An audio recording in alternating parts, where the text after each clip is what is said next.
பாகம் 306. Barbie Julie சொன்னதை கேட்டு அவந்திகா அதிர்ச்சியாகி பார்த்து கொண்டிருக்க, அந்த நேரம் தியா, நான் உனக்கு ஒரு பெரிய பரிசு கொடுக்க போறேன் என்று சூர்யா சொன்னதும் அவனை திகைப்பாக பார்த்த அவந்திகா, சூர்யா, அப்போ நீதான் இந்த கிங்ஸ் டீம் உருவாக்குனியா என்றாள். அவந்திகாவின் ஆச்சரியம் நிறைந்த கண்களை பார்த்த சூர்யா தன்னைத்தானே பெருமையாக நினைத்து கொண்டு, ஆமாதியா, நான் தான் கிங்ஸ் டீமோட ஓனர். ரொம்ப நாளைக்கு முன்ன நீ என்கிட்ட சொல்லிட்டு இருந்தால, இது மாதிரி ஒரு டீமை உருவாக்கி காம்படிஷன்ல பார்ட்டிசிபேட் பண்றதுதான் உன் கனவுன்னு என்று சொன்னவன் ஒரு நொடி நிறுத்தி தன் நெற்றியை தேய்த்து விட்டு, ஆரம்பத்துல இந்த டீம் சாம்பியன் அவார்ட வின் பண்ணி அதுக்கப்புறம்தான் இத உனக்கு கிஃப்ட் பண்ணணும்னு நினைச்சேன். பட் இன்னைக்கு ஆர்டி டீம் ரொம்ப வெறித்தனமா விளையாண்டுட்டாங்க.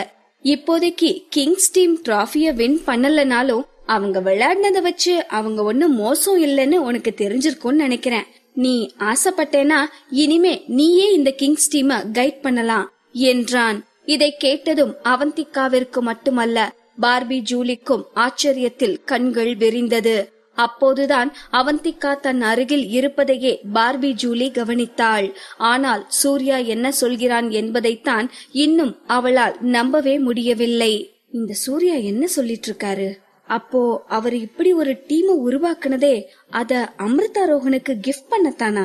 ஐயோ, ஆரம்பத்துல இருந்து இதுதான் அவரோட எண்ணம்னா நான் ஏன் இவ்ளோ நாள் படாத பாடுபட்டு இருந்தேன் என்று நினைத்தவள் ஒரு நிமிடம் தான் செய்ததையெல்லாம் நினைத்து திடுக்கிட்டு போனாள். கொஞ்சம் நஞ்சமா பண்ணிருக்கோம், எக்கச்சக்கமா வம்பிழுத்து வச்சிருக்கோமே என்று அவள் யோசித்துக் கொண்டிருக்கும் அதே நேரம் அவந்திகாவும் அதைத்தான் யோசித்துக் கொண்டிருந்தாள்.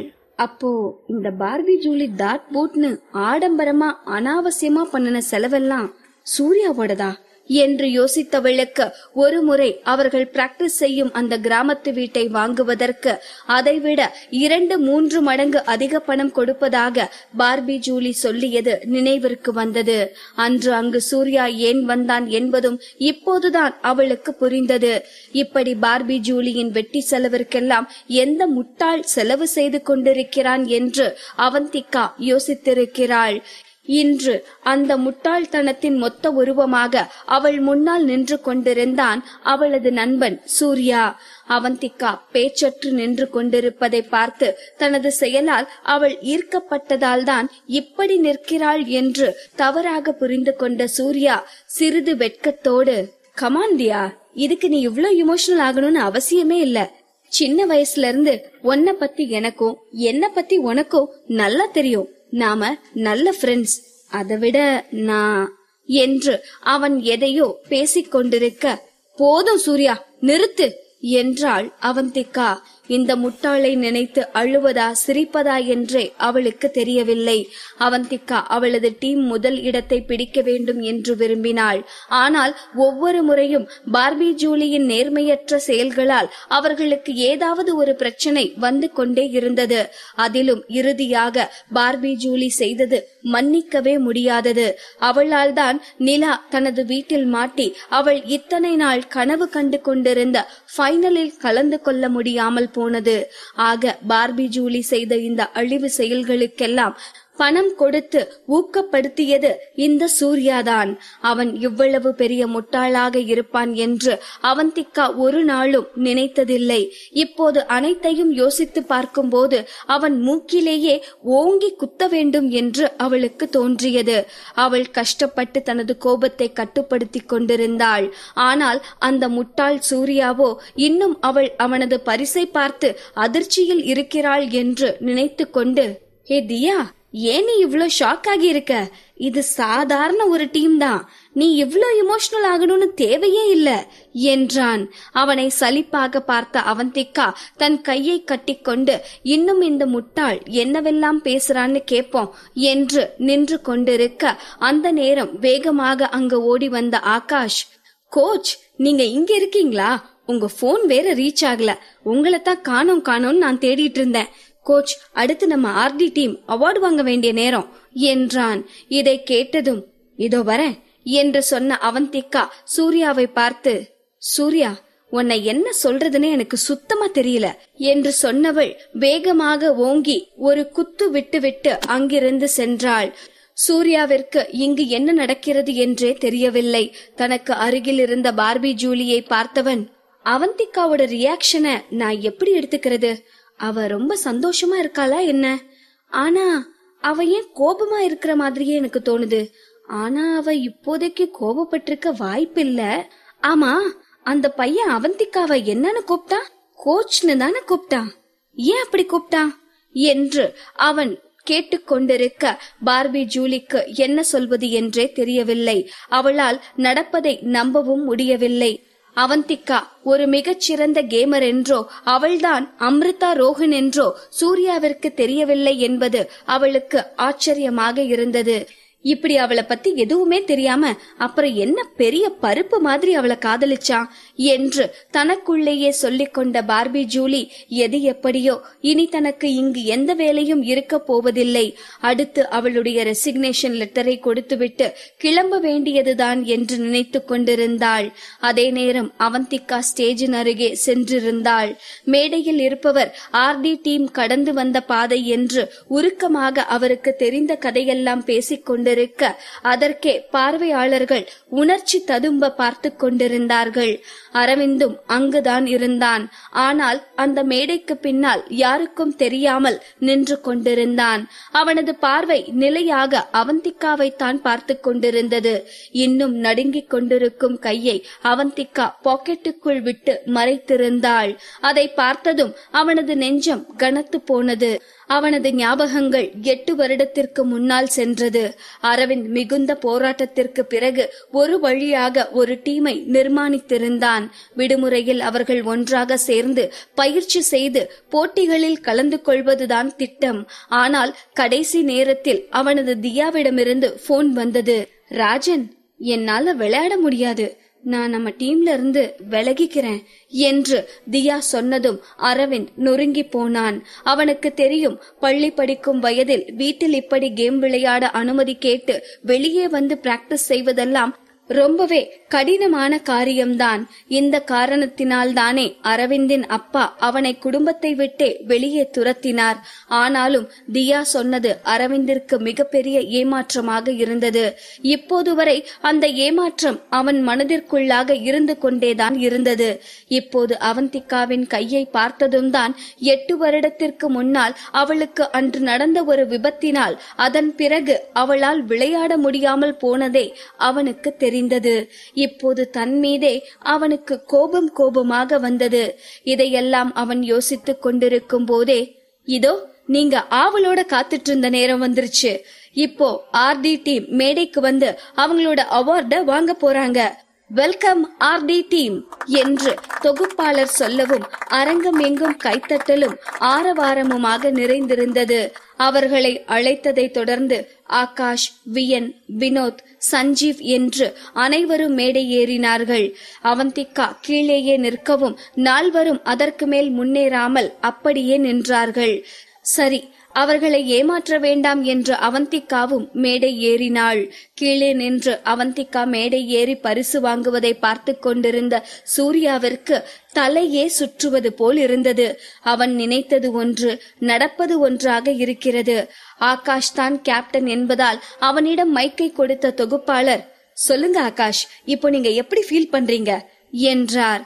சுற்றியும் ஒரு முறை பார்த்த ஆகாஷ், ரொம்ப சந்தோஷமா இருக்கு, ஜாலியா இருக்கு, அப்படியே ஒரு டான்ஸ் போடணும் போல இருக்கு என்று குழந்தை போல் பதில் சொல்லவும் அவனை பார்த்து சத்தமாக சிரித்த தொகுப்பாளர், ஓகே ஓகே புரியுது ஆகாஷ், இப்போ சொல்லுங்க, உங்களோட இந்த வெற்றிக்கு உங்க டீம்ல யாரு முக்கிய காரணம் என்றார்.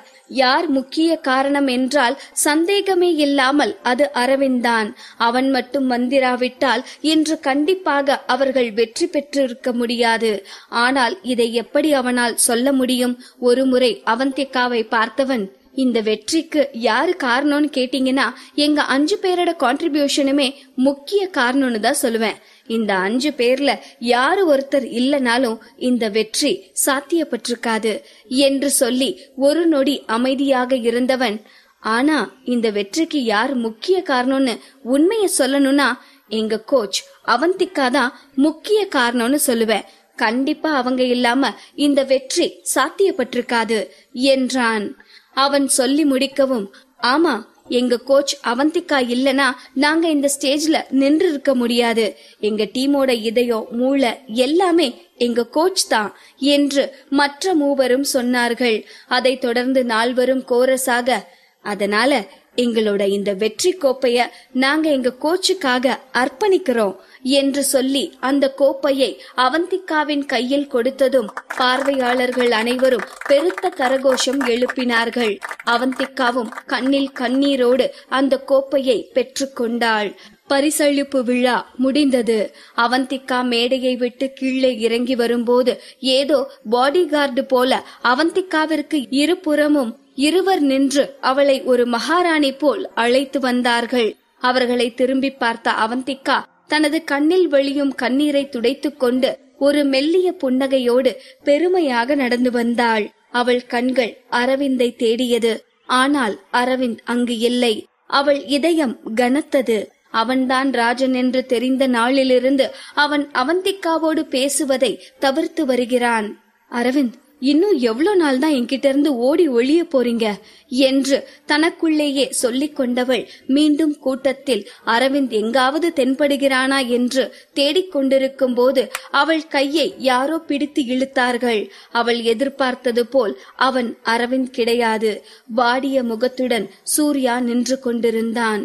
தியா, நீதான் ஆர்டி டீமோட கோச்சா என்று அவன் கேட்க, ஆமாம் என்று தலையசைத்தாள் அவந்திகா. சூர்யாவால் இன்னும் இதை நம்ப முடியவில்லை. அவனுக்கு மட்டும் இந்த விஷயம் தெரிந்திருந்தால் பார்பி ஜூலி மட்டுமில்லை, வேறு யாருமே அவந்திகாவிற்கு தொல்லை கொடுக்காமல் கேடயம் போல் காத்திருப்பான். அவளை பாதுகாக்கிறேன், அவளுக்காக செய்கிறேன் என்று இத்தனை நாள் அவளுக்கே தொல்லை கொடுத்து கொண்டிருந்தோமே என்று நினைத்து தன் மீதே சூர்யாவிற்கு கோபம் வந்தது. தியா, என் கூட வா என்று கூட்டம் அதிகமில்லாத இடத்திற்கு அவந்திகாவை அழைத்து சென்றான். தியா, இது எப்படி சாத்தியமாச்சு? எனக்கு நல்ல ஞாபகம் இருக்கு. சின்ன வயசுல நீ என்கிட்ட அடிக்கடி நீயே ஒரு டீமை உருவாக்கணும்னு சொல்லிட்டு இருப்பேல, இப்போ எப்படி நீ இன்னொரு டீமுக்கு கோச்சா இருக்க? என்னதான் இருந்தாலும் இது ஓன் டீம் கிடையாதுல்ல. எனக்கு தெரியும், கண்டிப்பா இந்த டீம் ஓனர் உனக்கு பிரஷர் கொடுத்துட்டு இருப்பாங்க. நீ கிங்ஸ் டீமுக்கு வந்துருதியா, அது உன்னோட டீம், உனக்காக நான் உருவாக்குன டீம், அங்க நீதான் ராணி என்று பரபரப்பாக சொல்லிக் கொண்டிருந்தான். இதை கேட்ட அவந்திகா வேகமாக தலையசைத்து, இல்ல சூர்யா, இந்த டீம் எனக்கு வேணாம் என்று சொல்லிவிட்டு அங்கிருந்து திரும்பி நடந்தாள். வேகமாக சென்று அவளை வழிமறித்த சூர்யா, ஏன் தியா, ஏன் வேணான்னு சொல்ற? சத்தியமா நான் உன்னை எந்த வகையிலயும் டிஸ்டர்ப் பண்ண மாட்டேன். அது உன்னோட டீம், அதுல நீ என்ன வேணும்னாலும் செஞ்சுக்கலாம், உனக்கு பக்க பலமா நான் இருப்பேன் என்றான். அவனை முறைத்து பார்த்த அவந்திகா, அடுத்தவங்களோட உழைப்புக்கு நான் சொந்தம் கொண்டாடிக்க விரும்பல, உன்கிட்ட இருந்து நான் எதுக்கு வாங்கணும் என்று கோபமாக கேட்கவும் அவள் கையை பிடித்த சூர்யா, ஏன்னா என்னோடது எல்லாமே உன்னோடதுதான், ஏன் நீ என்ன பிரிச்சு பாக்குறேன்னு தெரியவே இல்ல என்று சூர்யா பேச பேச அவந்திகாவிற்கு இன்னும் கோபம் அதிகம்தான் ஆனது. அதெப்படி சூர்யா, உன்னோடது எல்லாம் என்னோடதா மாறும்? உன்கிட்ட இருந்து நான் இந்த டீமை வாங்கிக்கிறேன்னு வச்சுக்கோயேன், அதுக்கு நான் உனக்கு என்ன கைமாறு செய்யணும் என்றாள். ஏந்தியா நீ இப்படி பேசுற?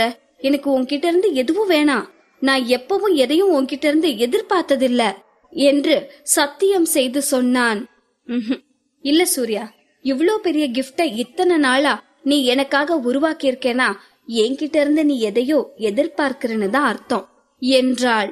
இந்த வார்த்தைகளை கேட்ட சூர்யாவால் உடனடியாக பதில் சொல்ல முடியவில்லை. இல்ல தியா, நீ எப்பவும் சந்தோஷமா இருக்கணும், உன் ஆசையெல்லாம் நான் நிறைவேற்றி வைக்கணும், எதுக்காகவும் நீ கவலைப்படக்கூடாது, அதுதான் என் ஆசை என்றான். ஏன் சூர்யா நீ இதெல்லாம் பண்ணணும்னு ஆசைப்படுற? நீ என்ன காதலிக்கிறியா என்று சட்டென கேட்டாள் அவந்திகா. ஒரு நொடி தயங்கிய சூர்யா, ஆமாதியா, நான் உன்னை காதலிக்கிறேன் என்றான்.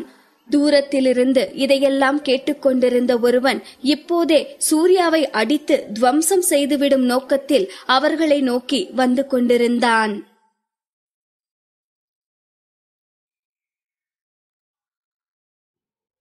பாகம் 307. நீ எதுக்கு இதெல்லாம் எனக்கு செய்யணும் சூர்யா? நீ என்ன லவ் பண்றியா என்ன என்று அவந்திகா கேட்கவும், ஆமா தியா, நான் உன்னை லவ் பண்றேன் தான் என்று நேரடியாக சூர்யாவிடமிருந்து பதில் வந்தது.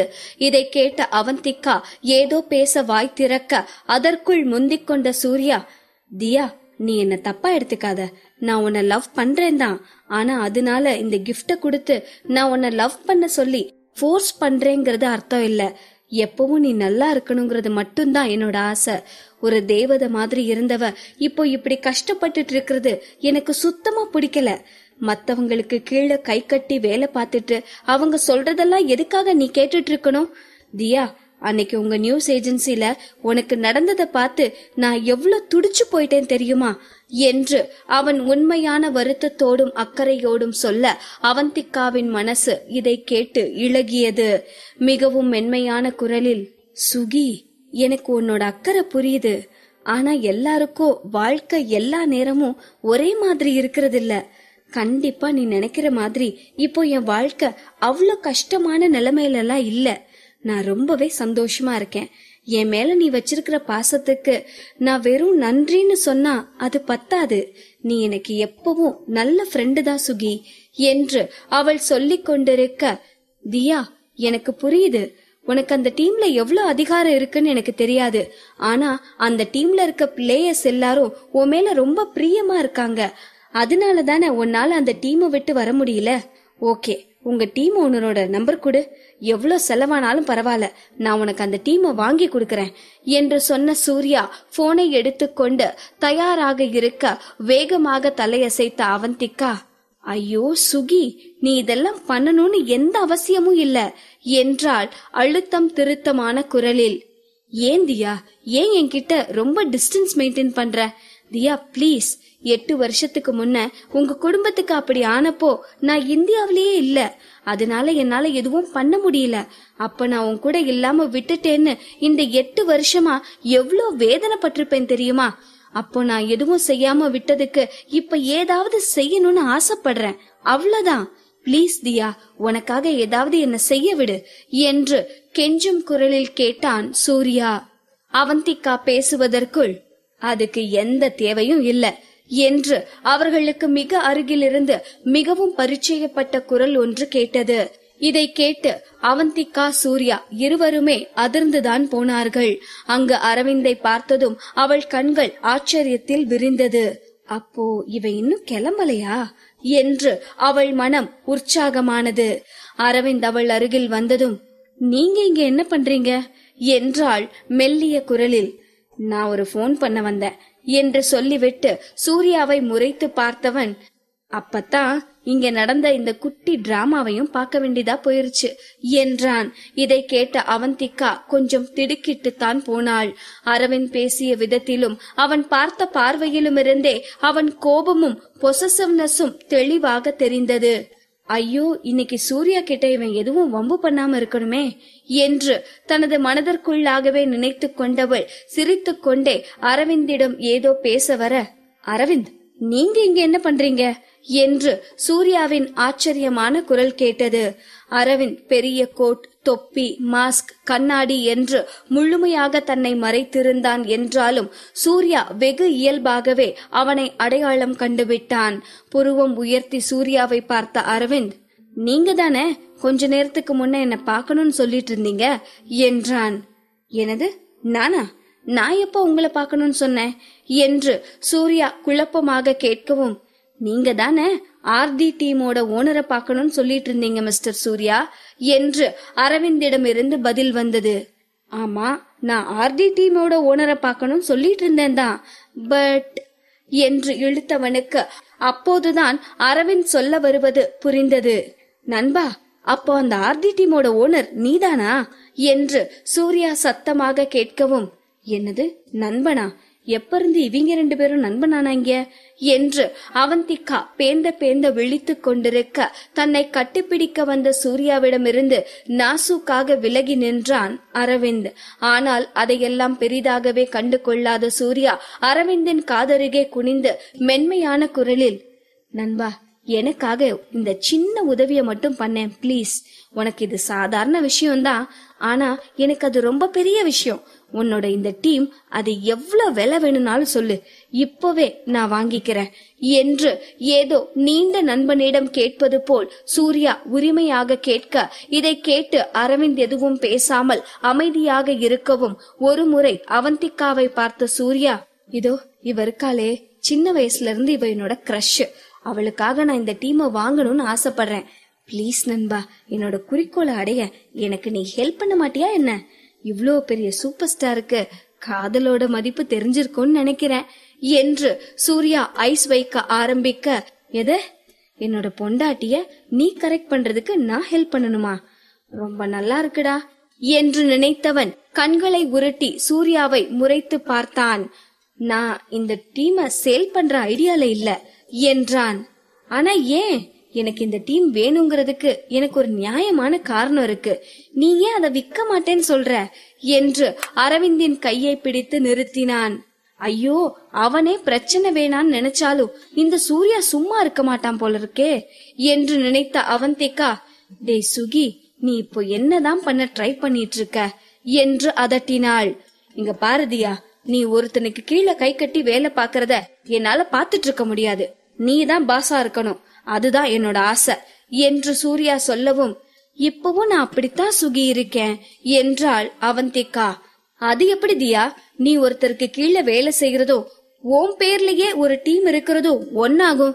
இப்ப நீ என்ன செய்யணும்னாலும் அரவிந்த கேட்டு தானே செய்யணும், அவன் தானே இந்த டீமோட பாஸ் என்று சூர்யா சொல்லிக் கொண்டிருக்க, அவதான் இந்த டீமோட பாஸ் என்றான் அரவிந்த். அவனை புரியாமல் பார்த்த சூர்யா, பட் இது உன்னோட டீம் தானே என்று கேட்கவும், அவதான் என்னோட பாஸ் என்று கொஞ்சம் கூட உணர்ச்சி இல்லாமல் ரோபோ போல வந்து விழுந்தது அரவிந்தின் வார்த்தைகள். என்ன சொல்ற, ஒன்னும் புரியலையே என்று சொன்ன சூர்யா அவந்திகாவையும் அரவிந்தையும் மாறி மாறி பார்த்து கொண்டிருக்க, அவந்திகாவின் தோளில் கை போட்டு அவளை தன்னோடு நெருக்கி நிற்க வைத்த அரவிந்த், பிகாஸ் நாங்க 2 பேரும் புருஷன் பொண்டாட்டி, அவந்திகா என்னோட வைஃப் என்று நேரடியாக உண்மையை சொல்லிவிட, அந்த உண்மையை நம்ப முடியாமல் பார்த்த சூர்யா, இது எப்படி சாத்தியமாகும்? வாய்ப்பே இல்ல என்றான். மிஸ்டர் சூர்யா, நீங்க நம்பினாலோ நம்பலனாலோ இதுதான் உண்மை. நீங்க இனிமே என் பொண்டாட்டிக்கிட்ட இருந்து கொஞ்சம் தள்ளியே இருங்க, அதுதான் உங்களுக்கு நல்லது என்று சொன்னவன் அவந்திகாவை அழைத்து கொண்டு அங்கிருந்து சிறிது தூரம் சென்றவன் மீண்டும் திரும்பி சூர்யாவை பார்த்து, அப்புறம் மிஸ்டர் சூர்யா, என்னோட டீமை வாங்கி என்னோட ஒய்ஃப்க்கு கிஃப்ட் பண்ணணும்னு சொல்லிட்டு இருந்தீங்கல்ல, அதெல்லாம் ஒன்னும் தேவையில்லை என்றான். இன்னமும் அரவிந்த் சொல்வதை நம்ப முடியாதவன் அவந்திகாவை பார்த்து, தியா, நீங்க 2 பேரும் என்று சொல்லிவிட்டு அதற்கு மேல் கேட்க முடியாமல் தவித்துக் கொண்டிருந்தான். அரவிந்த் சொன்னது உண்மையாக இருக்கக்கூடாது என்று சூர்யாவின் மனம் ஏங்கிக் கொண்டிருந்தது. ஆமா சுகி, உண்மைதான், எங்க 2 பேருக்கும் கல்யாணம் ஆகிருச்சு என்றாள் அவந்திகா. இந்த வார்த்தைகளை கேட்ட சூர்யாவிற்கு அப்போதே இதயம் வெடித்து விடும் போல் இருந்தது. அவன் அதிர்ந்து போய் நிற்க, அதற்கு மேலும் அவந்திகா சூர்யாவிடம் பேசுவது பிடிக்காத அரவிந்த் வேகமாக அவளை இழுத்து கொண்டு அங்கிருந்து சென்றான். இந்த ரணகலத்திலும் குதூகலம் என்பது போல் அவ்வளவு கலவரத்திலும் அரவிந்தின் முகத்தில் தெரிந்த பொசசிவ்னஸை பார்த்த அவந்திகாவிற்கு சிரிப்பாக வந்தது. பாவம், அவளால் அரவிந்தின் வேகத்திற்கு ஓட முடியாமல் ஓட்டமும் நடையுமாக நடந்து கொண்டிருந்தாள். தூரத்தில் இவர்களை பார்த்த ஆகாஷ் வேகமாக அவர்கள் அருகே ஓடி வந்து கொண்டே, கோச், நாம வெற்றியை செலிப்ரேட் பண்ணணும்ல என்று அவன் ஏதோ பேசிக் கொண்டிருக்க, அவள் அருகில் இருந்த அரவிந்தின் கோபமான பார்வையை பார்த்து அப்படியே பேச வந்ததை மறந்தே போனான் ஆகாஷ். இப்போது இருக்கும் நிலையில் அவந்திகாவிடம் ஒரு பெண் வந்து பேசினால் கூட பொறாமையில் அவளை விரட்டி விட்டு விடுவான். ஆகாஷையா விட்டு வைப்பான்? அவந்திகா அவனிடம் நின்று கூட பதில் சொல்ல முடியாதபடி அதே வேகத்தோடு அவளை காருக்குள் இழுத்து வந்தவன் கதவை நீக்கி கிட்டத்தட்ட அவளை தள்ளுவது போல் உள்ளே அமர வைத்து கதவை சாத்தியவன் டிரைவர் சீட்டில் அமர்ந்து கொண்டு காரை ஸ்டார்ட் செய்தான். கார் அந்த இடத்தை விட்டு சிறிது தூரம் தான் சென்றிருக்கும். அரவிந்த், என்னாச்சு? ஏன் இவ்ளோ கோபம் என்று அவந்திகா ஒன்றுமே தெரியாத பாப்பா போல் கேட்க, அப்படியே சடன் பிரேக் போட்டு காரை நிறுத்தியவன், என்னாச்சுன்னு உனக்கு தெரியாதா என்றான். இப்போது அவன் பார்வையை பார்க்க அவந்திகாவிற்கே கொஞ்சம் பயமாகத்தான் இருந்தது. அவந்திகா கண்மூடி முழிப்பதற்குள்ளாக அரவிந்தின் உதடுகள் அவந்திகாவின் உதடுகளை வன்மையாக கவ்வியிருந்தது. அவந்திகா அவனிடம் நிறைய கேட்க வேண்டியிருந்தது. ஆனால் அதற்கெல்லாம் எந்த வாய்ப்பும் கொடுக்காதவன் முத்தத்திலேயே அவன் கோபத்தை காட்டிக் கொண்டிருந்தான். என்ன இருந்தாலும் அவன் ராஜன் என்று தெரிந்த பின்பு இத்தனை நாள் அவளை விட்டு ஓடி மறைந்திருக்கிறான். இதை நினைத்து அவந்திகா கோபமாக இருந்ததால் தன் பலம் கொண்ட மட்டும் அவனை தள்ளிவிட முயற்சித்துக் கொண்டிருந்தாள். விடுங்க என்று அவள் கோபத்தோடு சொல்ல, இப்போது அரவிந்தின் முத்தம் இன்னும் மூர்க்கத்தனமானது. அவள் கைகள் மட்டுமல்ல, அவளும் துளி கூட அசைய முடியாதபடி தன் பலமான கைகளால் இறுக்கி பிடித்தவன் அவளோடு முத்தத்திலேயே ஒரு யுத்தம் செய்ய ஆரம்பித்தான். கிட்டத்தட்ட 10 நிமிடங்களாக அவளை தனது முத்தத்தாலேயே சிறை செய்து வைத்திருந்தவன் அதே மூர்க்கத்தோடு அவளை விடுவித்து காரை ஸ்டார்ட் செய்தான். காரில் ஏசி ஓடிக்கொண்டிருந்தாலும் அவந்திகாவிற்கு வியர்த்து கொட்டியது. ஏதோ ஓட்டப்பந்தயத்தில் ஓடியவள் போல் மூச்சு வாங்கிக் கொண்டிருந்தாள். அதற்கு மேல் எங்கு செல்கிறோம் என்று கேட்க கூட அவந்திகாவிற்கு துணிவில்லை. இதற்கு மேல் எங்கு அவள் ராஜனை பற்றி கேட்பது?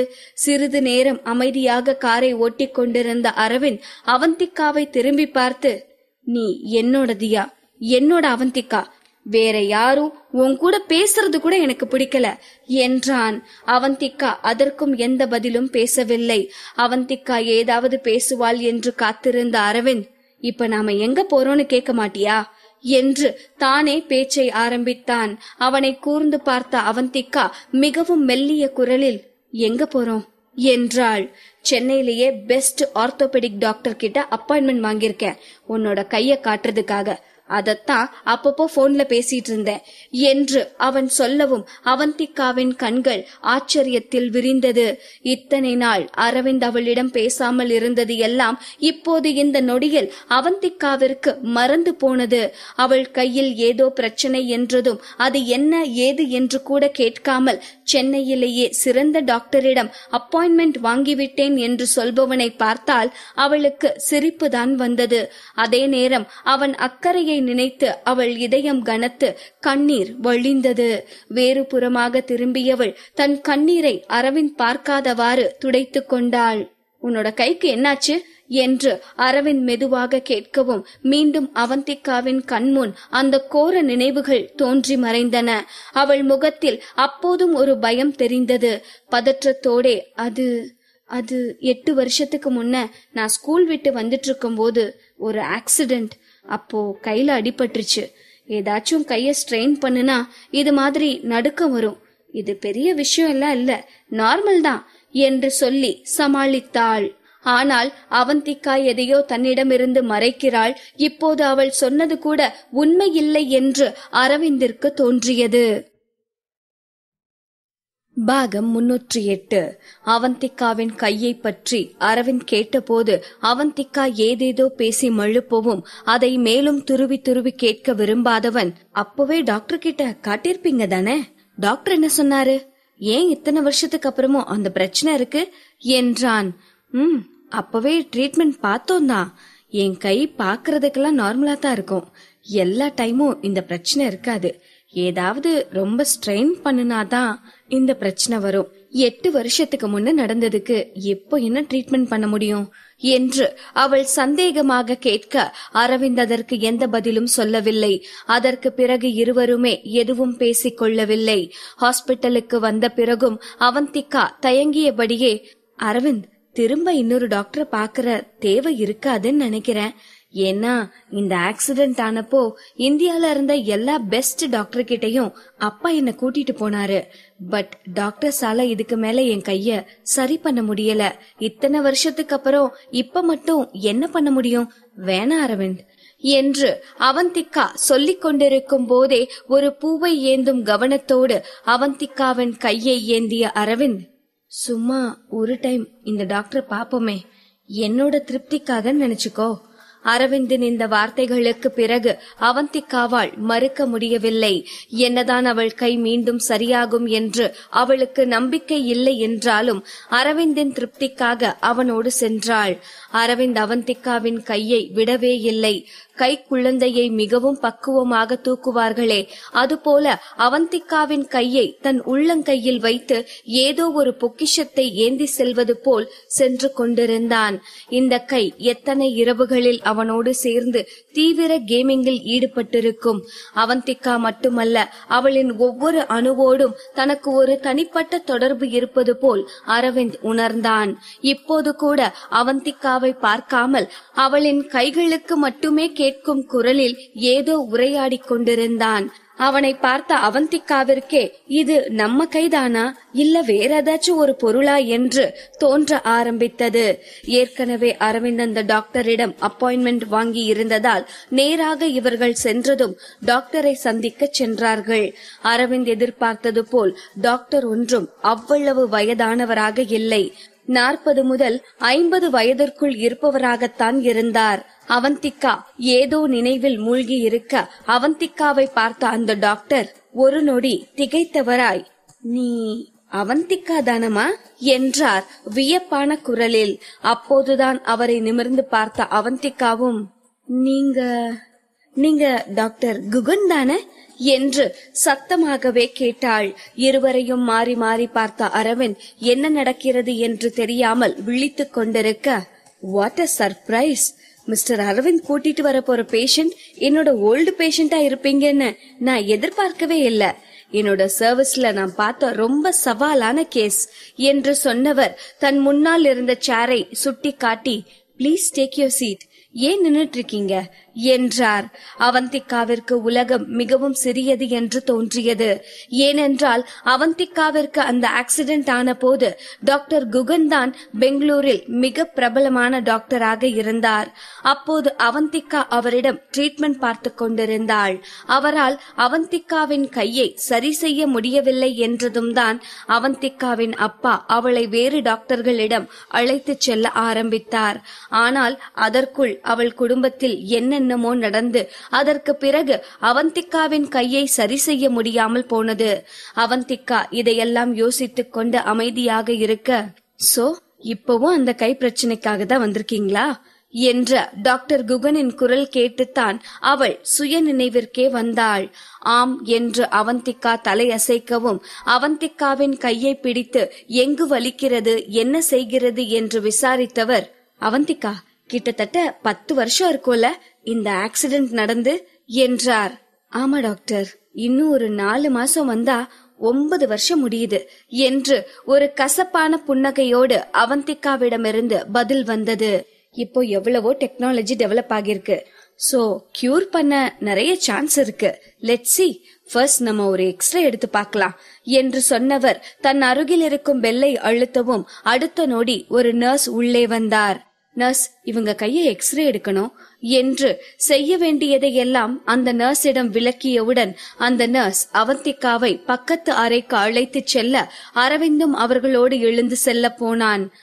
"பக்கத்து ரூம்ல தான் மிஸ்டர் அரவிந்த், அவங்க பாத்துட்டு வரட்டும்" என்றார் டாக்டர். மீண்டும் தனது சீட்டில் அமர்ந்த அரவிந்த் சிறிது யோசனைக்கு பிறகு, "டாக்டர், அவந்திகாவோட கை எப்படி இப்படி ஆச்சுன்னு உங்களுக்கு தெரியுமா?" என்றான். ஏதோ பெரிய பிளாஷ்பேக் சொல்வது போல் தனது தாடையை தடவி மேலே பார்த்த டாக்டர், "அவங்க அப்பா இந்த பொண்ணை என்கிட்ட அழைச்சிட்டு வரும்போது இவ மயக்கத்துலதான் இருந்தா. இவ கை கிட்டத்தட்ட நொறுங்கி போயிருந்துச்சுன்னு தான் சொல்லணும். யாரோ ஷூ கால்லையே அவ கைய பலமா வச்சு மிதிச்சிருக்காங்க. கையில இருக்க எல்லா எலும்புமே உடைஞ்சிருந்துச்சு. அந்த வலி இருக்கே, சாதாரண மனுஷங்களாலேயே தாங்கிக்க முடியாது. அதுவும் இந்த பொண்ணோட குடும்பம் பெங்களூர்லயே செல்வாக்கான குடும்பம். செல்லமா வளர்த்திருந்தாங்க. அந்த நேரத்துல இந்த பொண்ணு கண்ணுல தெரிஞ்ச வலி எனக்கு இன்னும் ஞாபகம் இருக்கு. அவ்ளோ வலியையும் பொறுத்துக்கிட்டு பல்ல கடிச்சுக்கிட்டு உட்கார்ந்திருந்தா. யாரோ வேணும்னே இந்த பொண்ணு மேல இருக்க வன்மத்துல இப்படி பண்ணிருப்பாங்கன்னு தான் எனக்கு தோணுச்சு. ஆனா இத பண்ணனவெல்லாம் மனுஷனாவே இருக்க முடியாது." டாக்டர் சொல்ல சொல்ல வலியில் துடித்த அந்த குட்டி அவந்திகாவின் முகம் அரவிந்தின் கண்முன் தோன்றி மறைந்தது. ஏதோ அவன் கையே வலிப்பது போன்ற ஒரு உணர்வு தோன்ற ஆரம்பித்தது. அப்ப மட்டும் இல்ல, சின்ன வயசுல இருந்தே எனக்கு அவந்திக்காவ நல்லா தெரியும். நான் அவங்க ஃபேமிலி டாக்டர் மாதிரின்னு கூட சொல்லலாம். அவளுக்கு சின்னதா என்ன காயம் ஆனாலும் என்கிட்டதான் கூட்டிட்டு வருவாங்க.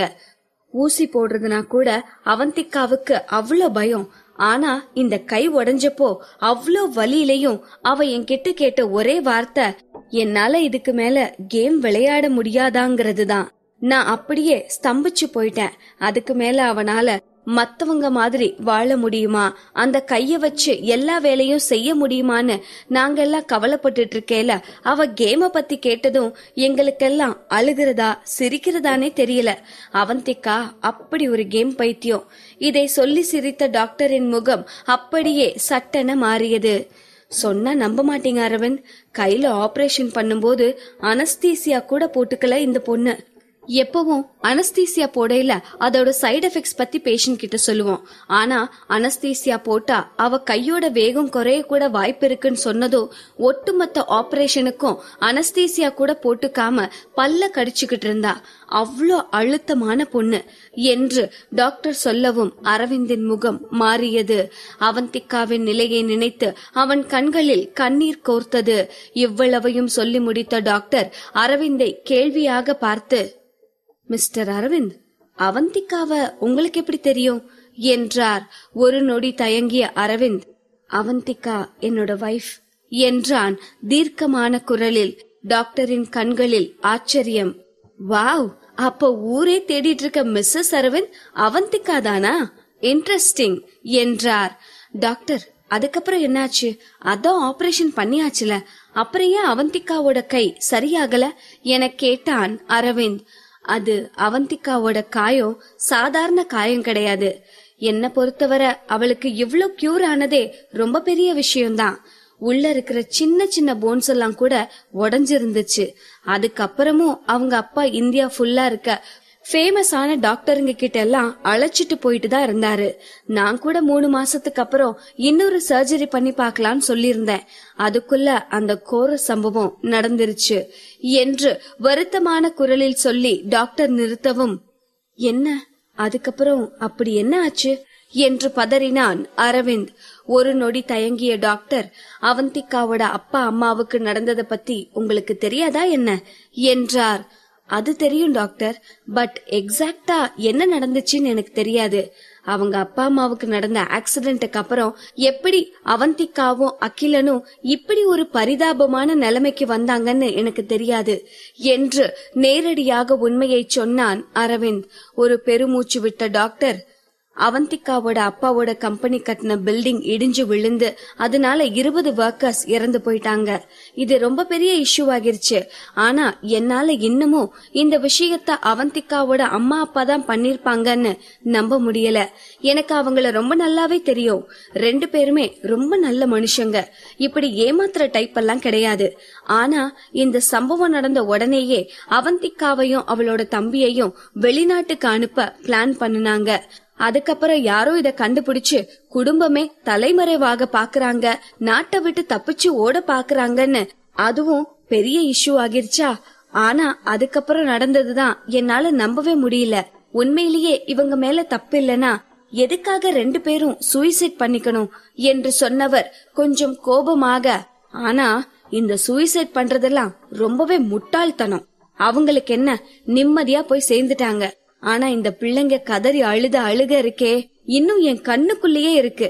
இந்த பரிதாபமான காட்சியை பார்த்ததுக்கு அப்புறம் யாரும் இந்த பிள்ளைங்களுக்கு எந்த பிரச்சனையும் பண்ணல. உண்மையிலே இந்த பிள்ளைங்களும் பாதிக்கப்பட்ட பிள்ளைங்க தான் என்றார் பரிதாபமாக. அதற்கு பிறகு ஏன் அவந்திகா சென்னைக்கு வந்து யாருக்கும் தெரியாமல் மறைந்து வாழ வேண்டும்? அகிலனிற்கு மருத்துவம் பார்க்க கூட முடியாமல் எதற்கு சிரமப்பட வேண்டும் என்பது அரவிந்திற்கு குழப்பமாகவே இருந்தது. டாக்டர், அவந்திகாவுக்கு சொந்தக்காரங்கன்னு யாரும் இல்லையா என்ன என்றான் அரவிந்த். டாக்டரும் இந்த கேள்வியை எதிர்பார்த்துதான் இருந்தார். பெருசா அவந்திகாவுக்கு சொந்தம்னு யாரும் இல்ல. ஆனா அவந்திகாவோட மாமா மட்டும் இருந்தாரு. அவங்க குடும்பம் அவந்திகா குடும்பத்தை நம்பித்தான் இருந்தாங்க. இந்த ஆக்சிடென்ட்டுக்கு அப்புறம் அந்த மாமா அவந்திகாவையும் அவளோட தம்பியையும் அவர் வீட்டுக்கே கூட்டிட்டு போயிட்டாரு. ஆனா என்ன, அவங்க மாமா பொண்ணுக்கும் அவந்திகாவுக்கும் ஒரே வயசுதான். ஆனா அந்த பொண்ணுக்கும் அவந்திகாவுக்கும் ஒத்து வராததால யாருக்கும் தெரியாம அவளோட தம்பிய அழைச்சிட்டு அவந்திகா அவங்க வீட்டை விட்டே போயிட்டதா சொன்னாங்க. அதுக்கப்புறம் அவந்திகா எங்க போனா என்ன ஆனான்னு யாருக்கும் தெரியல. இத்தனை வருஷத்துக்கு அப்புறம் இன்னைக்குதான் நான் அவந்திகாவை மீட் பண்றேன் என்றார் டாக்டர். அதற்கு பிறகு அரவிந்தும் எதுவும் பேசவில்லை, டாக்டரும் எதுவும் பேசவில்லை. அந்த அறையில் ஒரு பெரும் நிசப்தம் நிலவியது. பணக்கார குடும்பத்து பெண்ணாக இருந்த அவந்திகாவிற்கு சாதாரணமாக மற்றவர்களோடு ஒத்துப்போக கஷ்டமாகத்தான் இருக்கும். ஆனால் அவள் மாமா பெண்ணோடு ஏற்பட்ட வாக்குவாதத்திற்காக எல்லாம் அவந்திகா வீட்டை விட்டு வந்திருக்க மாட்டாள். அதுவும் அகிலன் அந்த நிலையில் இருக்கும் போது வீட்டை விட்டு, அந்த ஊரை விட்டே அவள் ஓடி வந்திருக்கிறாள் என்றால் அதற்கு பின் ஏதோ காரணம் இருக்க வேண்டும் என்று அரவிந்திற்கு தோன்றியது. அரவிந்த் இதை பற்றி யோசித்துக் கொண்டிருக்கும் போதே எக்ஸ்ரே எடுத்து முடித்து அவந்திகாவை அந்த நர்ஸ் அழைத்து வந்தார். அவந்திகாவை கண்டதுதான் தாமதம். அது ஹாஸ்பிட்டல் என்றும் பாராமல் தன் முன் டாக்டரும் நர்ஸும் இருக்கிறார்கள் என்பதை கூட யோசிக்காமல் வேகமாக எழுந்து சென்று அரவிந்த் அவந்திகாவை கட்டிக்கொண்டான். டாக்டர் சொன்ன கதையெல்லாம் அவன் மனதில் ஓடிக்கொண்டிருந்தது. அந்த குட்டி அவந்திகா எப்படி அதையெல்லாம் தாங்கிக் கொண்டிருந்திருப்பாள்? அதற்கு பிறகும் 8 வருடங்கள் வாழ்க்கையில் எத்தனை சிரமப்பட்டிருப்பாள்? இது அனைத்திற்கும் மேலாக 8 வருடத்திற்கு பிறகு அவந்திகாவை பார்த்த அவனும் அவளை பழி வாங்க வேண்டும் என்று நினைத்து என்னென்ன செய்திருக்கிறான்? இதையெல்லாம் யோசித்தவன் அவந்திகாவை இன்னும் இறுக்கமாக கட்டிப்பிடிக்க அவந்திகாவிற்குத்தான் தர்ம சங்கடமாக இருந்தது. டாக்டர் இவர்களை பார்த்து மென்மையாக சிரித்தவர் இங்கு நடப்பதை எதையும் தான் பார்க்கவில்லை என்பது போல் திரும்பிக் கொள்ள அந்த நர்ஸ் தான் வாயை பிளந்து கொண்டு இவர்களையே பார்த்து கொண்டிருந்தார். அவந்திகாவின் கையில் இப்போது கொஞ்சம் நடுக்கம் குறைந்திருந்தது. அரவிந்த், என்ன பண்ணிட்டு இருக்கீங்க? நம்ம ஹாஸ்பிட்டல்ல இருக்கோம் என்று அவன் காதில் கிசுகிசுப்பாக சொன்னவள் அவனை தன்னை விட்டு விலக்க முயல. இல்ல அவந்திகா, நான் உன்னை விடமாட்டேன் என்று ஒரு குழந்தை போல் சொன்னான் அரவிந்த். சட்டென சிரித்த அவந்திகா அவனை தன்னை விட்டு விலக்கி, அரவிந்த், என்ன ஆச்சு உங்களுக்கு? என்னோட கை இப்படி ஆனதால வருத்தப்படுறீங்களா என்ன? இத்தனை வருஷமா என் கை இப்படித்தான் இருக்கு. என்னால நார்மலா எல்லா வேலையும் செய்ய முடியும். நம்ம கேம்க்கு அதிகமா விரலத்தான் யூஸ் பண்றோம். அதான் என்னால கேம் விளையாட முடியாது. அதனால என்ன, இனி எப்பவும் என்னால கேம் விளையாட முடியலனாலும் அது ஒரு பிரச்சனையே இல்ல. இந்த வயசுக்கு மேல நான் கேம் விளையாடி என்ன பண்ண போறேன்? நார்மலாவே 25 வயசுக்கு அப்புறம் அதே வேகத்தோட யாராலையும் கேம் விளையாட முடியாது. அதான் நான் கோச்சா இருக்கேன்ல, இது போதாதா எனக்கு? என்னதான் அவந்திகா இந்த வார்த்தைகளை சிரித்துக் கொண்டே சொன்னாலும் அவள் குரலில் இருக்கும் வலியை அரவிந்தால் புரிந்து கொள்ள முடிந்தது.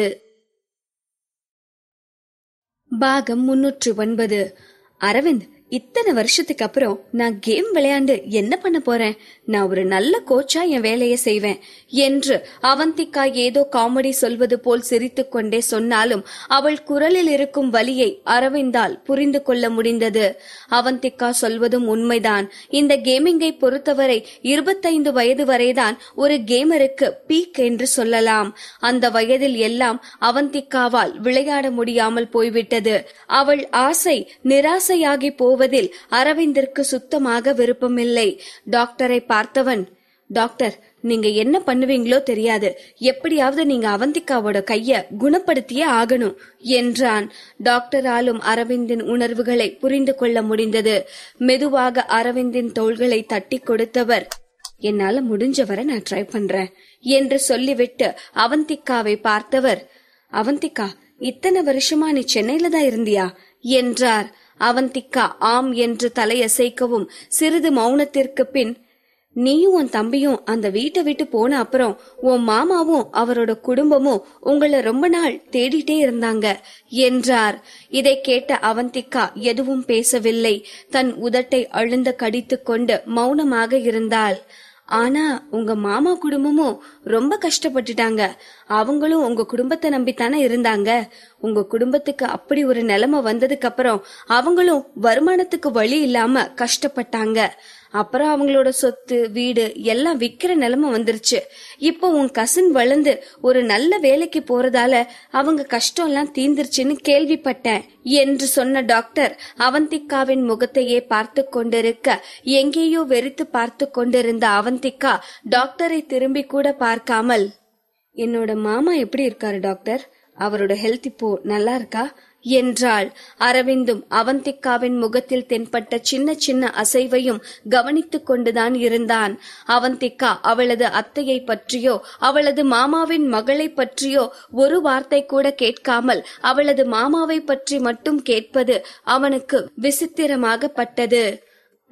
உங்க மாமா நல்லா இருக்காரு என்று சொன்ன டாக்டர் அதற்கு மேல் அவந்திகாவின் குடும்பத்தை பற்றி எதுவும் பேசாமல், இப்போ கை வலிக்குதா, இங்க வலிக்குதா என்று அவந்திகாவின் கையை பிடித்தபடி கேட்டுக்கொண்டிருந்தார். ஆமா டாக்டர், பட் வலி பெருசா இல்ல. ஒரு சில டைம்ல என்னோட விரல்ல உணர்ச்சியே இருக்க மாட்டேங்குது. என்னால என்னோட விரலை கண்ட்ரோல் பண்ண முடியறது இல்ல என்று அவந்திகா சொல்லிக் கொண்டிருக்கும் போதே அவந்திகாவின் எக்ஸ்ரே ரிசல்ட்டை எடுத்துக்கொண்டு நர்ஸ் உள்ளே நுழைந்தார். அதை வாங்கிய டாக்டர் அந்த எக்ஸ்ரேவை கவனமாக பார்த்து கொண்டிருக்க அவந்திகாவின் முகத்தில் ஒரு நம்பிக்கை தோன்றியது. அவந்திகாவோட கை எப்படி இருக்கு டாக்டர், கண்டிப்பா சரி பண்ணிரலாம் தானே என்று அரவிந்த் ஆர்வமாக கேட்கவும் இருவரையும் சோகமாக பார்த்த டாக்டர் விரக்தியாக புன்னகைத்தார். அவரது முகபாவத்திலிருந்தே அவர் என்ன சொல்ல வருகிறார் என்பது இருவருக்கும் தெளிவாகவே புரிந்தது. இனி பேசுவதற்கு என்ன இருக்கிறது?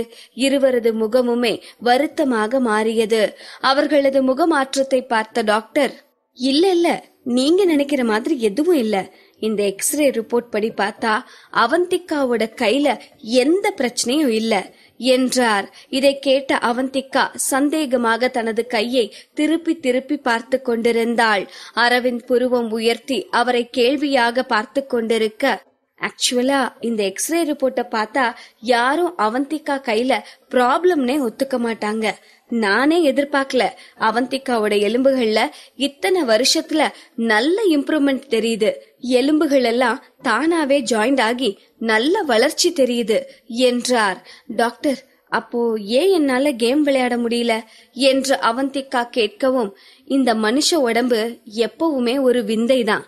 நான் உனக்கு ஆபரேஷன் பண்ணையில இந்த ஜாயின்ஸ் எல்லாம் கனெக்ட் ஆகி ஒரு பொசிஷனுக்கு வரும்னே எனக்கு நம்பிக்கை இல்ல. அதே மாதிரி எல்லாம் நார்மலா இருந்தும் கையில ஏன் இன்னும் பிரச்சனை இருக்குன்னு தெரியல. மேபி எலும்புக்கு ஸ்ட்ரென்த் இல்லாம இருக்கலாம். அவந்திகாவால் இதை நம்பவே முடியவில்லை. டாக்டர், நிஜமாதான் சொல்றீங்களா? அப்போ எனக்கு எந்த ட்ரீட்மெண்ட்டும் தேவையில்லையா? பட் ஏன் என் கையில இந்த நடுக்கம் இருக்கு என்று அவந்திகா மீண்டும் கேட்கவும் அதற்கு பதில் சொல்லாமல் டாக்டர் மீண்டும் அவளிடம் கேள்வி கேட்க ஆரம்பித்தார். இத்தனை வருஷத்துல இந்த கை எப்பெல்லாம் இது மாதிரி நடுங்கிருக்கு அல்லது வலி வந்திருக்கு? இல்ல டாக்டர், பெருசா எப்பவும் தொல்லை கொடுத்ததில்ல. இப்போ கேம் விளையாடையில தான் எனக்கு இந்த பிரச்சனை வந்துச்சு. அவந்திகாவின் பதிலை கேட்ட டாக்டர், சோ சிம்பிள், உன்னோட கை கம்ப்ளீட்டா ரெக்கவர் ஆகிருச்சு. நார்மலா எல்லாரும் செய்யற வேலையும் உன்னால செய்ய முடியுது. பட் இந்த கேம் விளையாடுறதுக்கு அதிகமான விரலை யூஸ் பண்ணணும். நார்மலா இருக்கிறவங்களுக்கே அதிக நேரம் கேம் விளையாடினா இது மாதிரி பிரச்சனை வரத்த செய்யும் என்றார். அவந்திகாவும் புரிகிறது என்று தலை அசைக்கவும், எனிவே நான் கொஞ்சம் ஹெல்த் டேப்லெட்ஸ் எல்லாம் எழுதி கொடுக்கறேன், கொஞ்ச நாள் எடுத்துக்கோங்க, அப்புறம் பார்க்கலாம் என்றார். அரவிந்தும் அவந்திகாவும் அந்த மருத்துவமனையில் இருந்து வெளியே வரும்போது அவந்திகா அந்த டாக்டர் சொன்னதை எல்லாம் தான் யோசித்துக் கொண்டிருந்தாள். அவள் என்ன ஓட்டத்தை புரிந்து கொண்ட அரவிந்த் ஆதரவாக அவள் தோள்களில் கை போட்டு, அவந்திகா ஒன்னும் வரி பண்ணாத, ஃப்ரீயா விடு. இந்த இங்கிலீஷ் மெடிசன் செட் ஆகலனா நம்ம ஆயுர்வேதா சித்தான்னு நாட்டு மருந்தெல்லாம் ட்ரை பண்ணி பார்க்கலாம். இப்பதான் உன் கையில பெருசா எந்த பிரச்சனையும் இல்லைன்னு தெரிஞ்சிருச்சுல, சோ டோன்ட் வரி என்று அவளுக்கு ஆறுதல் சொல்லி அழைத்து சென்றான். அவந்திகாவின் முகம் சோகத்தில் இருந்தது. அவந்திகா, இந்த உலகத்துல முடியாததுன்னு எதுவுமே இல்ல, புரியுதா? ஃபர்ஸ்ட் நானும் அம்மாவும் அந்த வீட்டை விட்டு வெளியே வந்தப்போ கண்டிப்பா நாங்க நடுத்தெருவுல பிச்சை எடுக்க போறோம்னு தான் நினைச்சேன். இப்போ நம்ம எந்த நிலைமையில இருக்கோம்னு உனக்கே நல்லா தெரியும் என்று அரவிந்த் சொல்லவும் அவந்திக்காவும் புரிகிறது என்று தலையசைத்து அவன் தோளில் சாய்ந்து கொண்டாள். அவர்கள் இருவரும் வீட்டிற்கு வந்த நேரம் மாதவியும் மரியாவும் ஹாலில் அமர்ந்து நேத்ராவை பற்றி ஏதோ பேசிக் கொண்டிருந்தார்கள். இந்த பொண்ணு நேத்ராவோட நிலைமை முன்ன இருந்ததை விட நாளுக்கு நாள் மோசமாகிட்டே தான் போகுது. தொடர்ந்து கைய கழுவி கழுவி அவளோட கையெல்லாம் புண்ணாகிருச்சு. ஆனாலும் அவ கை அழுக்கா இருக்குன்னே சொல்லிட்டு இருக்கா. பாவம், அவ ஒரு குழந்தை மாதிரி. அரவிந்த காயப்படுத்தினத நினைச்சு தன்னைத்தானே வருத்திட்டு இருக்கா என்று மாதவி வருத்தமாக சொல்லிக் கொண்டிருக்க, ஆமா மேடம், நேத்ரா ரொம்ப நல்ல பொண்ணாத்தானே இருந்தா. ஆனா ஏன் திடீர்னு இப்படி மாறினா? உண்மையிலேயே நேத்ரா அரவிந்த் சார காயப்படுத்தணும்னு நினைக்கவே இல்ல. அந்த கத்தியை எடுத்து அவந்திகா மேடமத்தான் குத்த வந்தா என்று மரியா சொல்லிக் கொண்டிருக்கும் போதே வாசல் கதவு திறக்கும் சத்தம் கேட்டது. இருவரும் பேசுவதை நிறுத்திவிட்டு ஒரே நேரத்தில் திரும்பி பார்த்தார்கள். அவந்திகாவையும் அரவிந்தையும் பார்த்ததும், அரவிந்த், நீ எப்போ சென்னைக்கு வந்த? நீ டெல்லியில தானே ஷூட்டிங்ல இருந்த? மாதவியின் இந்த கேள்விக்கு வெறும் சிரிப்பை மட்டும் பதிலாக கொடுத்த அரவிந்த் கூலாக தனது ஷூவை கழற்றி கொண்டிருந்தான். அவந்திகா மாதவியை பார்த்து லேசாக புன்னகைத்து விட்டு மேலே பெட்ரூமிற்கு சென்று விட அரவிந்தும் அவந்திகாவை பின்தொடர்ந்து பெட்ரூமிற்கு சென்றான். அங்கே அவந்திகா குளிர்ந்த நீரில் தனது கைகளை கழுவிக் கொண்டிருப்பதை பார்த்தவன் தானும் அவள் பின்னே சென்று பின்பக்கமாக அவந்திகாவை கட்டிக்கொண்டு அவள் கழுத்தில் முகம் சாய்த்தபடி அவளது மிருதுவான கைகளை பற்றியவன், அவந்திகா, இனிமே கையை இப்படி ஜில்லுன்னு தண்ணில கழுவாத, எப்பவும் வெதுவெதுப்பான தண்ணில கழுவு என்று சொல்லிக்கொண்டே அருகில் இருந்த வெந்நீர் குழாயை திறந்தான். அவந்திகா அவனுக்கு மறுப்பு ஏதும் சொல்லாமல் அமைதியாக அவன் செய்வதையெல்லாம் பார்த்து கொண்டிருந்தாள். ஒரு வழியாக ரெஃப்ரெஷ் ஆகி கீழே டின்னருக்கு வரும்போது அகிலனும் மாதவியும் ஏற்கனவே டைனிங் டேபிளில் அமர்ந்து ஏதோ பேசிக் கொண்டிருந்தார்கள். என்னதான் அகிலன் அந்த வீட்டில் இருக்கும் வேலையாட்களிடம் சரியாக பேசுவது இல்லை என்றாலும் மாதவியோடு நன்றாக பழகிவிட்டான். மாதவியும் இப்போது நேத்ரா இல்லாததால் அதிக நேரம் அகிலனோடு செலவிட ஆரம்பித்திருந்தார். தனிமையில் தவிக்கும் மாதவிக்கும் பாசத்திற்கு ஏங்கும் அகிலனிற்கும் சரியாக பொருந்தியது. எப்போதும் அரவிந்தை பார்த்ததும் ஆர்வமாக பேசும் அகிலன் இன்று அரவிந்த் சிரித்துக்கொண்டே வந்து அவன் அருகில் இருந்த சேரில் அமர்ந்த போது என்று சொல்லி முகத்தை வேறு புறமாக திருப்பிக் கொண்டான். இதை பார்த்த அரவிந்த் ஒன்றும் புரியாமல், இந்த அவந்திகா ஏதாவது செஞ்சிருப்பாளோ என்று பார்க்க அவந்திகாவும் அரவிந்தை போலவே பேந்த விழித்துக் கொண்டிருந்தாள். இவர்கள் இருவரும் இப்படி முழித்துக் கொண்டிருப்பதை ஓரக்கண்ணால் பார்த்த அகிலன் மாதவியை பார்த்து, ஆன்ட்டி, இந்த வீட்லயே என் மேல உண்மையான பாசத்தோட இருக்கிறது நீங்க மட்டும்தான். என் அக்கா நான் இருக்கிறேனா இல்லையான்னு கூட கண்டுக்கிறது இல்ல. என் மாமாவாச்சும் கொஞ்சம் பாசமா இருந்தாரு, இப்ப அவரும் என்ன கண்டுக்கிறது இல்ல. நீங்க மட்டும் இல்லனா நான் ரொம்பவே ஏங்கி போயிருப்பேன் ஆன்ட்டி என்று சொல்லவும் அகிலன் விளையாடுகிறான் என்பதை புரிந்து கொண்ட மாதவியும் ஒரு பெருமூச்சு விட்டவராய், ஆமாப்பா அகிலா, நானும் அப்படித்தான். என் புள்ள நான் இருக்கேனா இல்லையான்னு கூட கண்டுக்கிறது இல்ல. முன்னெல்லாம் என் மருமகளாச்சும் கொஞ்சம் என் மேல பாசமா இருந்தா, இப்ப அவளும் என்ன கண்டுக்கிறது இல்ல. நான் சாப்பிட்டேனா தூங்குனேனா கூட இந்த வீட்ல கண்டுக்க யாரும் இல்ல. நீ மட்டும் இல்லனா நானும் ஏங்கி போயிருப்பேன் அகிலா என்று சொன்னவர் அகிலனின் தட்டிலும் தனது தட்டிலும் மட்டும் உணவை வைத்து, நல்லா சாப்பிடுப்பா அகிலா, இந்த வயசுல நல்லா சாப்பிட்டாதான் வயசானதுக்கு அப்புறம் என்ன மாதிரி எங்க இருக்கலாம் என்று சொல்லவும் அங்கு நின்று கொண்டிருந்த மரியா இதை கேட்டு குபீர் என்று சிரித்து விட்டார். அரவிந்தும் அவந்திகாவும் ஒருவரை ஒருவர் பார்த்து கொண்டவர்கள் ஒன்றாக சேர்ந்து மாதவியையும் அகிலனையும் சமாதானப்படுத்த ஆரம்பித்தார்கள். சாரி அத்தை, கொஞ்சம் ஒர்க் பிஸில உங்களை கண்டுக்காம விட்டுட்டேன். என்னோட ஸ்வீட் அத்தையில, அழகு அத்தையில என்று அவந்திகா மாதவிக்கு ஐஸ் வைக்க இங்கு அரவிந்தோ அகிலனை சமாதானப்படுத்தி கொண்டிருந்தான். சாரி அகில், அவசரமா ஷூட்டிங் கிளம்புனதால சொல்லாம போயிட்டேன். என்றவன் முகத்தை சோகமாக வைத்துக் கொள்ள அவ்வளவுதான். அந்த அப்பாவி அகிலன் இந்த 4-5 வார்த்தைக்கே சமாதானமாகிவிட்டான். அச்சச்சோ மாமா, நீங்க சாரி எல்லாம் சொல்ல வேணாம், நான் சும்மா விளையாட்டுக்கு தான் சொன்னேன் என்றவன் அதற்கு பிறகு சகஜமாக பேச ஆரம்பித்தான். ஒரு வழியாக அவந்திகாவும் மாதவியை சமாதானப்படுத்தி இருக்க நீண்ட நாட்களுக்கு பின் அனைவரும் பேசி சிரித்து கொண்டே தங்களது டின்னரை முடித்தார்கள். சாப்பிட்டு முடித்ததும் மாதவி தனது அறைக்கு சென்றுவிட அரவிந்தும் அவந்திகாவும் அகிலனை அவனது அறைக்கு அழைத்து சென்று விட்டு தங்களது அறைக்கு வந்தார்கள். சிறிது நேரம் எதுவும் பேசாமல் அரவிந்தையே பார்த்து கொண்டிருந்த அவந்திகா, எப்போ கிளம்புறீங்க அரவிந்த் என்றாள். நேற்று அவந்திகா பேசும்போது அரவிந்த் சென்னை வருவதாக எதுவும் சொல்லவில்லை. அவன் சட்டென வந்தது அவந்திகாவிற்கு மகிழ்ச்சிதான். ஆனால் எப்படியும் அவன் படப்பிடிப்பிற்கு செல்ல வேண்டும் அல்லவா? அவந்திகா இதை யோசித்துக் கொண்டிருக்க தன் உதட்டை கடித்த அரவிந்த், நாளைக்கு காலையில கிளம்புறேன் என்றான். அவ்வளவுதான். இதை கேட்டதும் அவந்திகாவின் முகம் சட்டென வாடியது. ஹே அவந்தி, இப்போ எதுக்கு நீ சோகமாகற? அவன் இன்னைக்கு இவ்ளோ தூரம் வந்ததே பெருசு. இப்ப அவன் உன் கூட இருக்கான்னு நினைச்சு நீ சந்தோஷப்படணும் என்று தன்னை தானே தேற்றிக் கொண்டவள் அரவிந்தை பார்த்து, நாளைக்கு நீங்க போறதுக்கு முன்ன நேத்ராவை போய் ஒரு டைம் பாத்துட்டு போங்க என்றாள். அவந்திகா ஒன்றும் துறவி இல்லையே.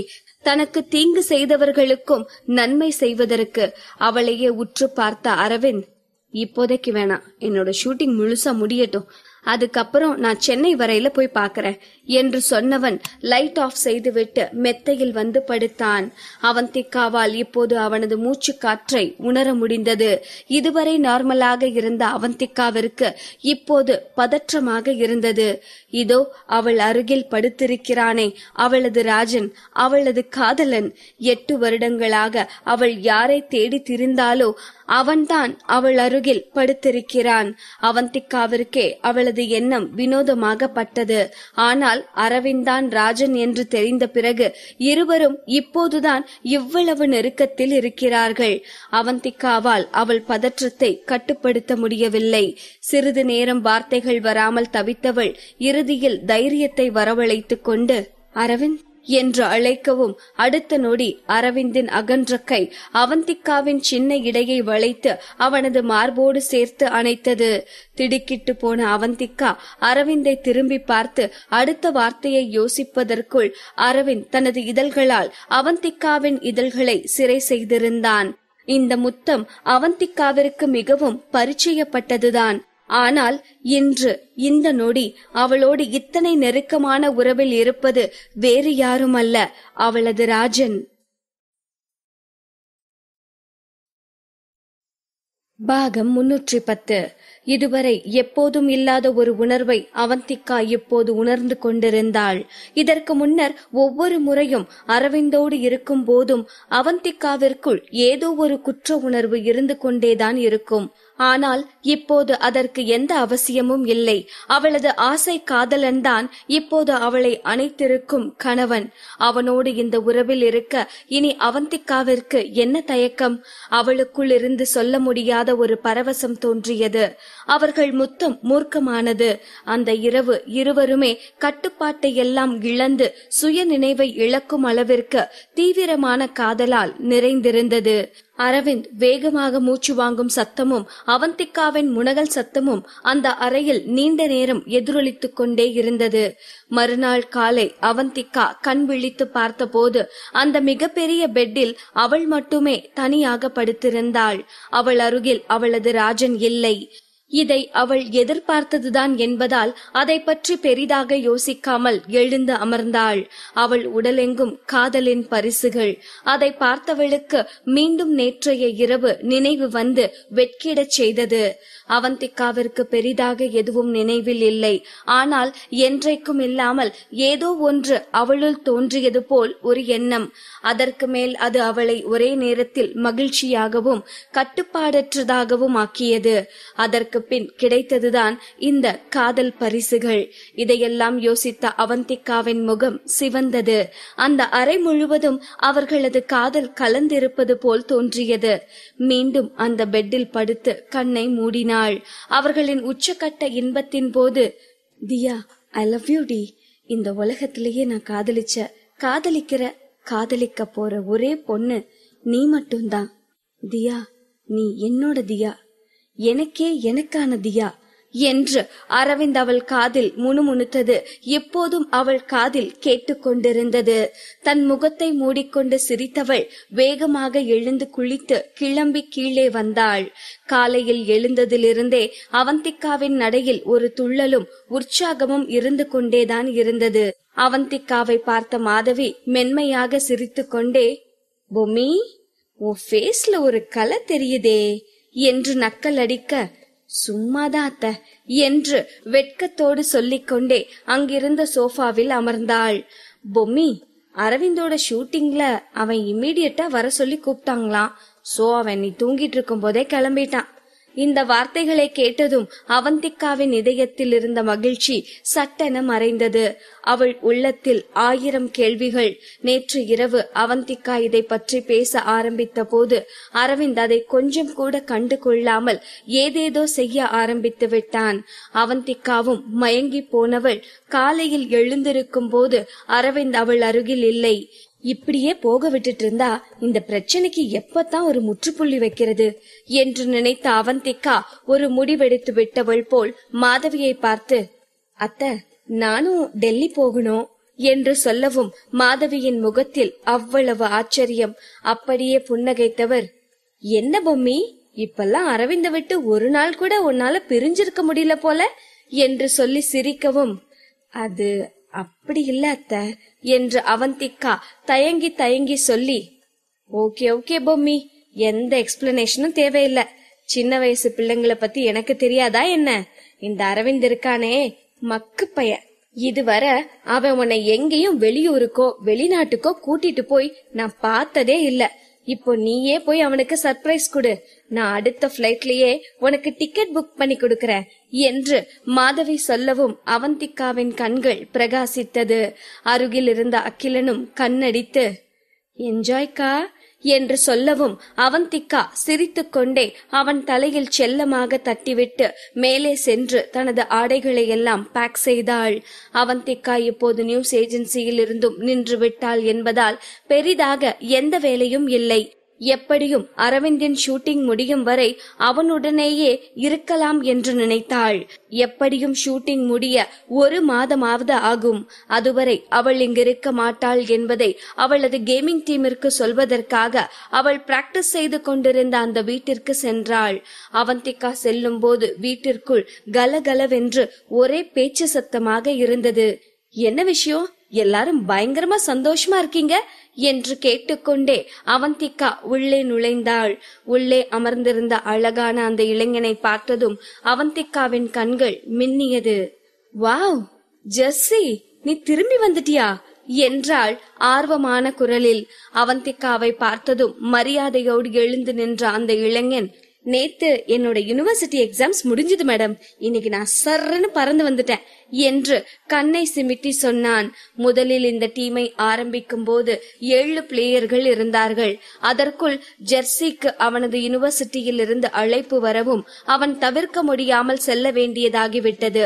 அதற்கு பிறகுதான் பார்பி ஜூலியின் சூழ்ச்சியில் டைகர் பாலா மாட்டிக்கொண்டான். இறுதியாக இவர்கள் டீமில் 5 பேர் மட்டுமே மிஞ்சி இருந்தார்கள். அதனால்தான் கேம் நடக்கும் போது யாராவது ஒருவருக்கு ஏதாவது ஆகிவிட்டால் கூட பிளேயர் இல்லாமல் தடுமாறி போனார்கள். இப்போது ஜெர்சி மீண்டும் வந்துவிட்டான். இனி அடுத்து வரப்போகும் போட்டிக்கு இவர்கள் கவலைப்பட தேவையில்லை. இதையெல்லாம் நினைத்து அவந்திகா சிரித்து கொண்டிருக்கும் போது, கோச், நீங்க தான் தியான்னு எல்லாரும் சொல்றாங்க, அது உண்மையா என்று கண்கள் மின்ன கேட்டான் ஜெர்சி. அவந்திகா அவனுக்கு எந்த பதிலும் சொல்லாமல் ஆதரவாக அவனது முதுகை தட்டிவிட்டு, ஜெர்சி, நீ வந்ததுல ரொம்பவே சந்தோஷம், இது ஒரு நல்ல சர்ப்ரைஸ் தான் என்று சொன்னவள் ஆகாஷை பார்த்து, ஆகாஷ், இப்போ நான் வந்தது நம்மளோட அடுத்த காம்படிஷனை பத்தி பேசுறதுக்கு தான். இந்த காம்படிஷன் எதிர்பார்த்ததை விட அதிகமாவே ஆடியன்ஸ் கிட்ட ரீச் ஆனதுனால நமக்கு அடுத்தடுத்து நிறைய காம்படிஷன் அனௌன்ஸ்மெண்ட்ஸ் வந்திருக்கு. எதையும் மிஸ் பண்ண கூடாது. ஸ்டேட் லெவல் காம்படிஷனா இருந்தாலும் சரி, நேஷனல் லெவல் காம்படிஷனா இருந்தாலும் சரி, எல்லாத்துலயும் நம்ம பார்ட்டிசிபேட் பண்ணணும். சோ அதுக்கு இப்போ இருந்தே தீவிரமா பிராக்டிஸ் பண்ணணும். இதுக்கு முன்ன இந்த காம்படிஷனை பத்தி பெருசா யாருக்கும் அவேர்னஸ் இல்லாம இருந்துச்சு.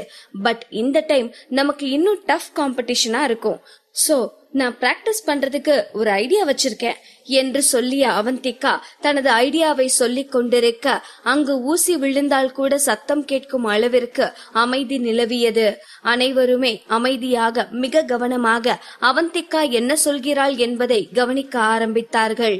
ஒரு வழியாக அவந்திகா தனது திட்டத்தை எல்லாம் அனைவருக்கும் விளக்கி முடித்து, ஓகே கைஸ், கொஞ்ச நாள் நான் சென்னையில இருக்க மாட்டேன், சம்டைம்ஸ் மாச கணக்குல கூட ஆகலாம், சோ நீங்க பார்த்து பிராக்டிஸ் பண்ணுங்க என்று சொல்லவும் அனைவரும் கோரஸான குரலில் ஓகே கோச் என்றார்கள். அனைவருக்கும் பாய் சொல்லிவிட்டு ஆகாஷை மட்டும் தனியாக அழைத்த அவந்திகா, ஆகாஷ், நிலாவை பத்தி ஏதாவது தகவல் கிடைச்சதா என்ன என்று விசாரித்தாள். இல்ல என்று தலையசைத்த ஆகாஷ், கோச், நம்ம வேணும்னா அவங்க வீட்ல போய் பார்க்கலாமா என்று கேட்கவும், இல்ல ஆகாஷ், வேணாம், அவங்க வீட்ல இப்போ ப்ராப்ளமா இருக்கு, நம்ம கொஞ்ச நாள் பொறுமையா இருப்போம், அப்புறம் போய் பேசிக்கலாம் என்றாள். ஆகாஷும் ஓகே கோச் என்று சொல்லவும் அவன் முகத்தில் இருந்த சோகத்தை பார்த்த அவந்திகா ஆதரவாக அவன் முதுகில் தட்டி கொடுத்து, ஓகே ஆகாஷ், நான் இன்னும் கொஞ்ச நாள் உங்களை வந்து பார்க்க முடியாது, நீதான் எல்லாத்தையும் பாத்துக்கணும், ஏதாவது ப்ராப்ளம்னா எந்த நேரமா இருந்தாலும் சரி உடனே எனக்கு போன் பண்ணு, சரியா என்றாள். சரி என்று தலையசைத்த ஆகாஷ் தயக்கத்தோடு அவந்திகாவை பார்த்து, கோச், இப்போ உங்க கை எப்படி இருக்கு என்றான். அவந்திகா தனது கையை பார்த்தாள். இப்போது அவள் கையில் நடுக்கம் நின்றிருந்தது.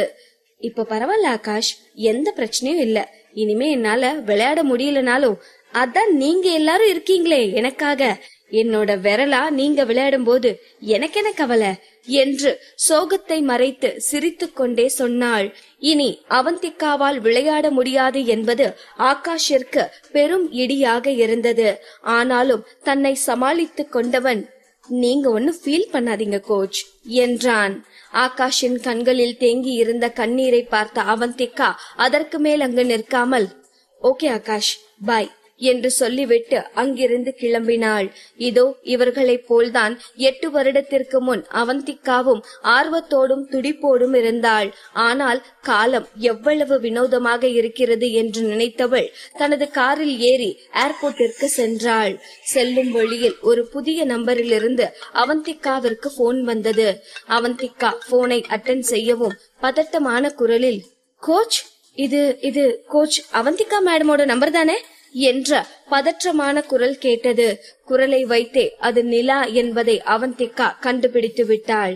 நிலா, நான் அவந்திகா தான் பேசுறேன், என்னாச்சு, என்னது புது நம்பர், எதுவும் பிரச்சனையா என்று அவந்திகா கேட்டுக்கொண்டே போக, மேடம், நான் உங்ககிட்ட பேசணும், இப்போ எங்க வீட்ல பெரிய பிரச்சனையா இருக்கு, எங்க அம்மா நீங்க எனக்காக வாங்கி கொடுத்த போனை வாங்கி என்னோட அண்ணன் கிட்ட கொடுத்துட்டாங்க, என்னால முடியல மேடம், சின்ன வயசுல இருந்தே இப்படிதான், எங்க வீடு, வீட்ல இருக்கிற பொருள் இது எல்லாமே அண்ணனுக்கு தான் சொல்லி சொல்லி வளர்த்தாங்க. நான் கொஞ்சம் பெரியவள் ஆனதும் என்னோட படிப்பை நிறுத்தி என்ன வேலைக்கு போக வச்சுட்டாங்க. அப்புறமும் நான் கஷ்டப்பட்டு வேலைக்கு போய் சம்பாரிச்சா என் அண்ணன் அதை வாங்கி காலேஜுக்கு போறேங்கிற பேர்ல ஊதாரியா செலவு பண்ணிட்டு இருப்பான். இத்தனைக்கும் அவனுக்கு படிக்கிறதுல எந்த இன்ட்ரெஸ்டும் கிடையாது. ஆனா எனக்கு படிக்கணும்னு ரொம்ப ஆசை. நான் படிச்ச கவர்மெண்ட் ஸ்கூல்ல நான் தான் ஃபர்ஸ்ட் ரேங்க். ஆனா எங்க அம்மா என்ன 12th மேல படிக்க விடல. அதுக்கப்புறம் தான் எனக்கு கேம் மேல ஆர்வம் வந்துச்சு. கஷ்டப்பட்டு சம்பாரிச்சு யாருக்கும் தெரியாம கொஞ்சம் கொஞ்சமா சேர்த்து வச்சு ஒரு செல்போன் வாங்கி விளையாட ஆரம்பிச்சேன். அதுக்கப்புறம் நம்ம டீம்ல ஜாயின் பண்ணி அங்க பிராக்டிஸ் பண்ணினதுதான் என்னோட வாழ்க்கையிலேயே நான் சந்தோஷமா இருந்த நாட்கள் என்று சொல்லியவள் முட்டிக்கொண்டு வந்த கண்ணீரை துடைத்து கொண்டு, இப்போ எனக்கு என்ன பண்றதுன்னு ஒண்ணுமே தெரியல கோச். என்னோட வாழ்க்கைய நினைச்சா எனக்கு ரொம்பவே பயமா இருக்கு. யார்கிட்ட கேக்குறதுன்னு கூட எனக்கு தெரியல. அதான் உங்களுக்கு கால் பண்ணனேன். இப்ப கூட யாருக்கும் தெரியாம என் அம்மா போனை திருட்டுத்தனமா எடுத்துதான் பேசிட்டு இருக்கேன் என்று அவள் சொல்லவும் அவந்திகாவிற்கு அவள் நிலை புரிந்தது. நிலா, இப்போ எதுக்கு நீ அழுதுட்டு இருக்க? உனக்கு மட்டும் இல்ல, வாழ்க்கையில எல்லாருக்குமே இப்படி ஒரு இக்கட்டான சூழ்நிலை வரும். இந்த வாழ்க்கையில சந்தோஷம் நிம்மதிங்கிறது நமக்கு மனசுக்கு பிடிச்சதை செய்யும் போதுதான் கிடைக்கும். உனக்கு இந்த கேம் தான் சந்தோஷம்னா நீ எல்லாத்தையும் எதிர்த்து உன் சந்தோஷத்துக்காக போராடணும் தான் என்று சொன்ன அவந்திகா ஒரு நிமிடம் அமைதியாக இருந்துவிட்டு, நீ என்ன செய்யணும்னு எனக்கு சொல்ல தெரியல நிலா. ஆனா உன்கிட்ட நான் சொல்லிக்கிறது ஒன்னே ஒண்ணுதான். எப்பவும் உனக்கு என்ன வேணுங்கிறதுல தெளிவாரு. மத்தவங்க என்ன சொல்றாங்கன்னு கண்டுக்காத. நான் சொன்னது புரிஞ்சதா என்றாள். நிலாவும் ஒரு தெளிவு கிடைத்தது போல், புரிஞ்சது மேடம் என்று சொல்லிவிட்டு போனை வைத்தாள். அதன் பின் தன் கையை பார்த்த அவந்திகா, சில நேரங்கள்ல நமக்கு என்ன வேணுமோ அதை செய்ய முடியாமலும் போகலாம் என்று தனக்குத்தானே சொல்லிக்கொண்டு விரக்தியாக புன்னகைத்தாள். சிறிது நேர பயணத்திலேயே ஏர்போர்ட் வந்தது. மாதவி அவந்திகாவிற்காக ஃபர்ஸ்ட் கிளாஸ் டிக்கெட்டை ஏற்பாடு செய்திருந்தாள்.